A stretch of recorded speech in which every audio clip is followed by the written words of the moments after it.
guys, this is Legends Gaming. Today we're bringing you a nice little Aggro Pilaf Set 10 deck profile.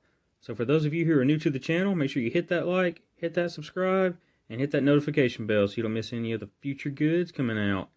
So jumping right into the deck, we're running Pilaf. This is a really fun deck in my opinion. I love playing this deck. It's very, very fast. So for the leader, he has your average. When he attacks, you draw one. And for his Awaken, when your life is at 4 or less, or you have 3 or more battle cards in play, you may switch up to 2 of your energy to active mode and flip this card over. Shiny. On his Awaken side, you got Pilaf, Shu, and Mai assemble. His auto is when his card attacks, you draw one. And an activate main once per turn, you choose 3 of your battle cards and place them in their owner's drop area. And you choose 1 of your red unison cards and it gains triple attack for the turn. It's one of your main win cons in this deck. Love that it coincides with the Unison for set 10. So, jumping into the deck, we're running 3 of the Sin Shenron Unison of Calamity. Love that artwork. His permanent is your red battle cards can attack your opponent's battle cards in active mode. For one, that's very strong, so if your opponent's got blockers out there and you want to get rid of them, and obviously you don't have any way to remove them at the time, having him out there lets your little 5Ks even swing at something like a blocker in active mode, in my opinion. That's what I like to go after. For his +1 activate main, you choose 2 of your opponent's battle cards, and they get minus 15k power for the turn. That's strong, in my opinion, because one, you're +1 for your Unison, making it harder for your opponent to get rid of them, and then you're negging 2 cards with a minus 15k. That's awesome.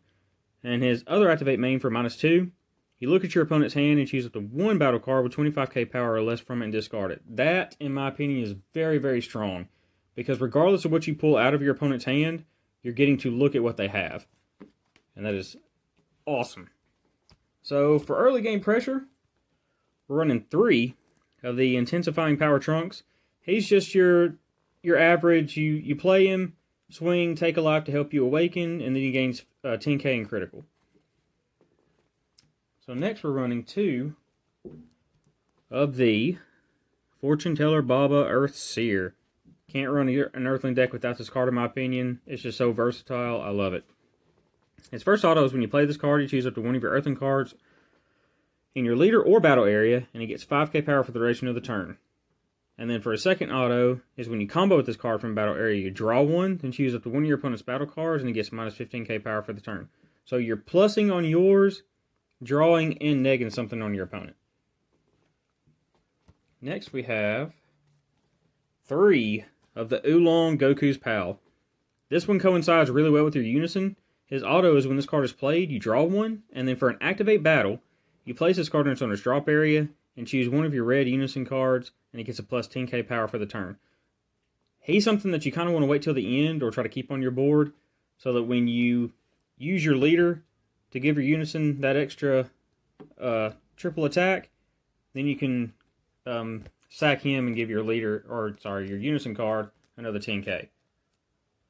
So next we got 3 of the Pilaf Plotting World Domination. This is going to be your filter for the deck. His auto is when this card is played, you look up to 5 cards from the top of your deck, add up to 1 red Unison with a specified cost of 4, or 1 red Earthling card with an energy cost of 4 or less among them to your hand, then shuffle your deck. You're not really going after the Unison with this guy. You're really just searching through your deck to try to get your pieces for your chain to get them off. Since the Shenron is a 3 cost. So next we got 3 of the Shu Pilaf's Admirer. He has an activate main. You place this card in its owner's drop area. Choose up to 1 red Pilaf or my card in your hand with an energy cost of 2 or less and play it. So literally for 1 energy, you're getting 2 15k beaters out on the board for practically free. Great card. So next we've got 3 of the Pilaf Dragon Ball Chaser. Now he does have Unique. That's a new skill from set 10. Unique means you can only have 1 copy of this card in your battle area at a time. But his auto is if your leader card is a Pilaf card, which it is, if you have 3 or more mono red energy when this card is played from your hand, you play up to 1 red Mai and up to 1 red Shu card with an energy cost of 2 from your deck, then shuffle your deck. Just like the Shu, just by playing him, as long as you have 3 mono red energy, which you will by the time you play this card, you get to pull 2 more beaters out on the board. Great card. So next we have 3 Shu Dragon Ball Chasers. Also has unique and auto if your leader card is a Pilaf card and you have 3 or more mono red energy. When he's played from your hand, you play up to 1 red Pilaf card and up to 1 red Maya card with an energy cost of 2 from your deck and shuffle your deck. The great thing about this chain is that regardless on whether you have the Pilaf or you have the Shu or the Mai, when you play them, you get your other 2 pieces from your deck or your hand, depending on the card, and you get to play them for free. So that no matter what, each one of these cards helps you get your chain off. So next we have 3 of the Mai Dragon Ball Chaser. And just like the others, unique, and it literally does the same thing. As long as you have 3 mono red energy, you get to play a Shu or a Pilaf with an energy cost of 2 from your deck just by playing this card. So I love that all the pieces coincide with each other and help you pull it off. Then we have 2 of the Pilaf Machine, the Master Bot. This right here is going to be an amazing finisher. It has triple attack, and for an activate main for 3 energy, you send 1 Pilaf, 1 Mai, and 1 Shu card from your drop area to your warp and play this card from your hand. That's amazing because even by turn 3, you're going to have all of those cards in your drop area to get this bad boy off. In an auto, when this card is removed from your battle area by an opponent's skill or KO'd, you choose up to 1 Pilaf Machine, Ostrich form from your hand, drop area or deck, play it, and shuffle your deck if you look through it. So next we have 4 of the Mercenary Tau, Unequaled Assassin.